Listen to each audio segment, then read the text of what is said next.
sala tan interesante para poder fortalecer los conocimientos, esta sala de lectura para todo lo que es no solo la lectura, sino el aprendizaje, sino también porque ya definitivamente están en esta sede, Rocatarpeya, el lugar más fuerte y más firme de toda la ciudad de Caracas, Rocatarpeya, que es precisamente lo que dice que vamos a construir la universidad sea sobre base firme. Y qué base más firme que esta roca se puede construir alrededor de ella, pero no precisamente atravesar. Es decir, esta es la zona más antisísmica, más fuerte precisamente de toda la ciudad, sobre esta roca.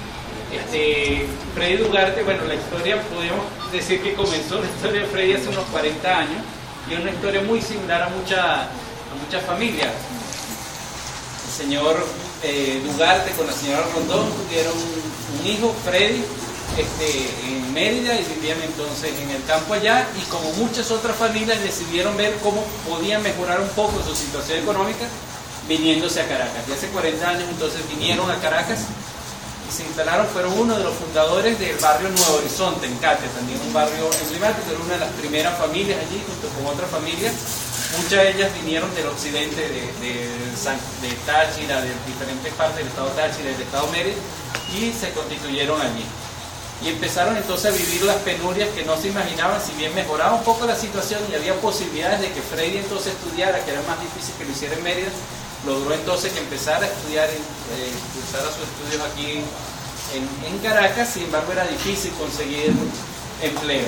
Y vivieron una primera tragedia, que fue la muerte de la madre, la señora Rondón. Entonces estaba el señor Dugarte, hacía todo el esfuerzo de trabajar horas extras, de trabajar todo el día desde muy temprano, para teniendo la vista en el futuro de su hijo Freddy, los dos en la familia. Cuando llegaba siempre en la noche el señor Dugarte, pues se reunía la familia. Freddy, mientras tanto, iba aprendiendo igual que cualquier muchacho de nuestro barrio. Y una de las cosas que tenía que aprender era cómo huir de un fenómeno que todos los muchachos huían, una cosa muy extraña. Cuando llegaba una patrulla de la policía, todos salían corriendo.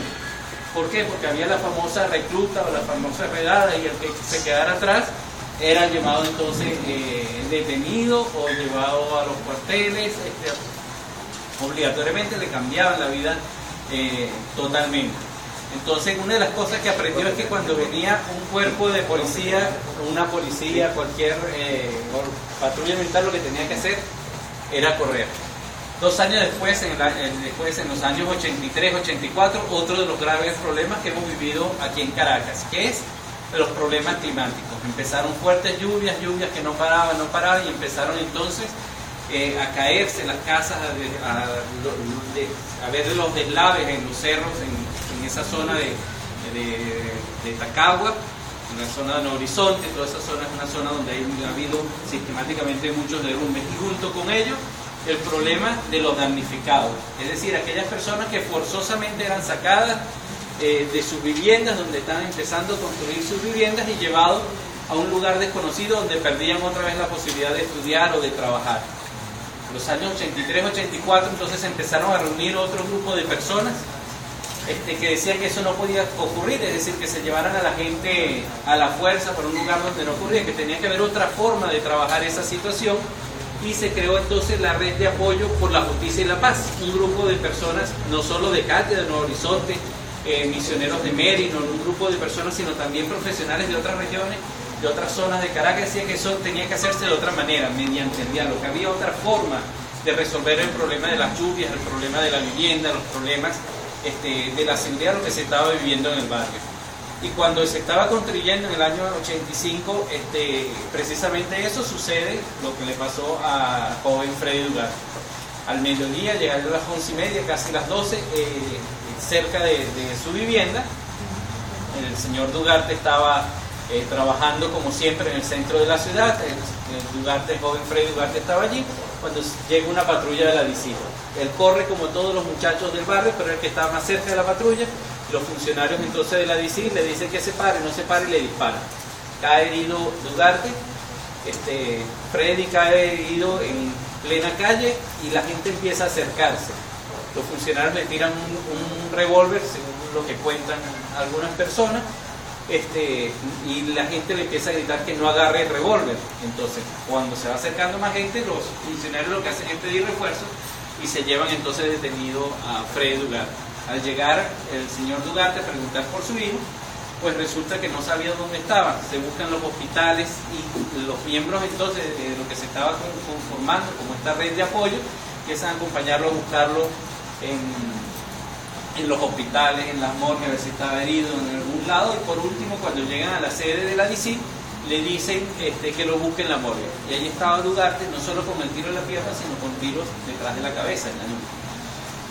Casos como este fueron los que originaron entonces que la red de apoyo por la justicia de la paz eran casos de jóvenes de 14, 15 años que aparecían muertos, que eran muertos y que nadie, no aparecía en la prensa, nadie sabía qué estaba ocurriendo, que motivaron entonces a los miembros y miembros a conformar lo que es la red de apoyo por la justicia y la paz, no solo en solidaridad con los que sufren, con los damnificados, con las víctimas de los fenómenos naturales, sino también y sobre todo con las víctimas de la injusticia en la sociedad. Y a raíz de eso sí hemos acompañado a unas 1.600 familias similares a la de Freddy Dugarte. 2 años tardó para que se diera lo que era la averiguación del nudez, una averiguación inicial para ver si había mérito, y concluyó de que sí había mérito para iniciar un juicio. Pero a los 2 años nadie de las personas que vieron estos hechos quiso prestar una declaración. Mucho miedo, mucho temor, como sienten temor la mayoría de los testigos de los hechos que ocurren en nuestros barrios, en los sectores populares. La gente se mudó, se fue a otro barrio, se fue para otro lado y fue imposible localizarlo. Un año después, en el año 88, el juez determinó entonces de que si bien había habido un delito, no se podía demostrar la responsabilidad individual de los 2 funcionarios que aparecían aparentemente involucrados en este hecho, y decretó entonces la averiguación abierta. 5 años después muere el padre de Freddy Dugarte, con eso termina la familia Dugarte Rondón. Ya había primero muerto la madre, luego Freddy, y termina el señor Rondón, que fue un trabajador incansable, primero en el campo, después en la ciudad. Fue una persona que por ejemplo, era responsable, lo nombraron responsable de la limpieza de los baños públicos de caballeros que había en el centro Simón Bolívar, donde están las torres del centro Simón Bolívar.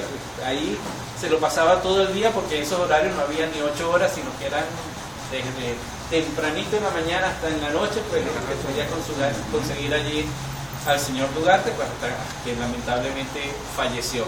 Pero sin embargo, a partir de eso nos dimos cuenta de que esto no se podía permitir, y empezó entonces, ahí comenzó a fortalecerse más bien el trabajo de cientos de personas, es decir, vemos decenas y decenas de hombres y mujeres que se han sumado a este trabajo en favor de la justicia y de la paz, para que esto no volviera a ocurrir. Por eso nos sentimos muy contentos de que un grupo, en este caso de la UNE y después la UNE como institución haya propuesto que esta sala de lectura sea Freddy Dugarte, y en este lugar tan simbólico que fue precisamente sede de los servicios de inteligencia y prevención, sede de la DICIT, para señalarle que bueno, que no es ese el procedimiento policial que debe hacerse. Nunca debe más separarse la comunidad de quien debe resguardar su seguridad, que en este caso son nosotras y nosotros como servidores públicos, garantes de la seguridad, y no que deben tener los muchachos y muchachas de nuestro barrio, no deben tener nunca más miedo ni salir corriendo cuando ven a un funcionario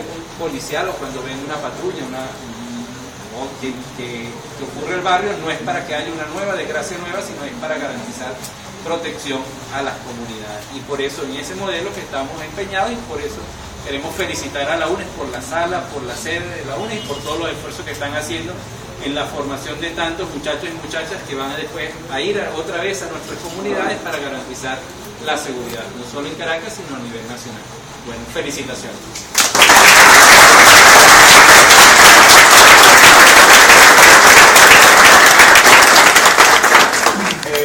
Esta sala